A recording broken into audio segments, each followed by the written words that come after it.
A little bit about me. I like my women like I like my coffee. Way too hot to put my dick in.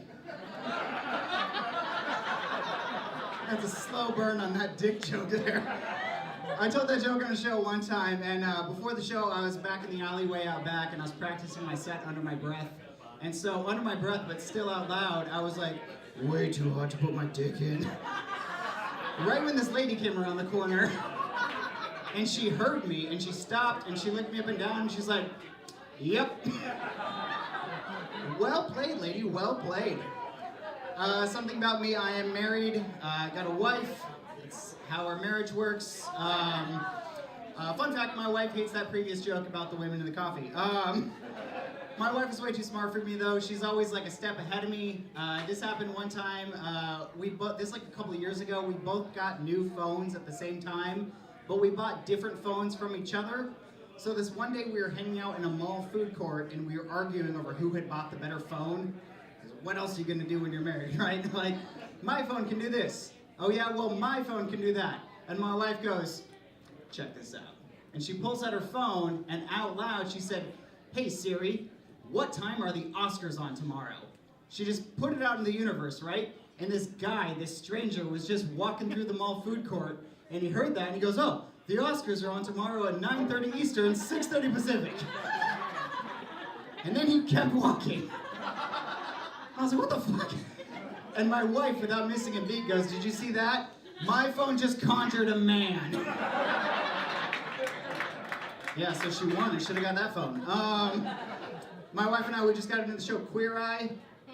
Anyway, okay, one person watches Queer Eye. For the rest of you, if you haven't seen it, basically the premise is 5 gay dudes. They're called the Fab Five. They roll into someone's life and they give them a total life makeover. And a big part of what they do is they're trying to like hype up the person, their client, and make the client feel good about themselves. So this one episode we're watching, their client, he had a bit of a belly, and he was kind of like a hairier dude, right? And so one of the Fab Five guys, to make him feel good about himself, said, hey, I love a hairy guy with a belly. A hairy guy with a belly is my jam. And then my wife said, ew. Yeah, you see the problem with that, right? Yeah, you laughed a little too hard. I was like, babe, he just described my body type. I was like, he described me to a T and you said, ew. I was like, that doesn't make me feel very good. And then she tried to make it better by saying this. She was like, no, honey, I love you so much, it doesn't matter that you're not my type. I know, right? I heard that 3 weeks ago. It still hurts in here. No, I'm out here just telling strangers about it. My day job, I work at a drug and alcohol recovery center, which is why I spent, thank you, one person who clapped twice. Calm down. That's why I spend my evenings hanging out in bars telling jokes.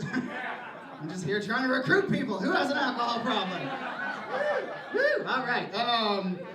You see a lot of weird things though in a recovery center.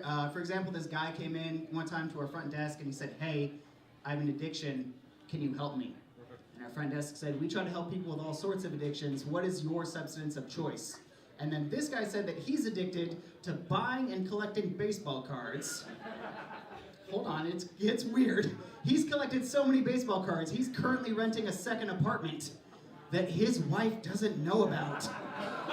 Yeah, so he has a place to hang out and sort and file his baseball cards. Can we help him? Our front desk was like, fuck no, man, that's really weird.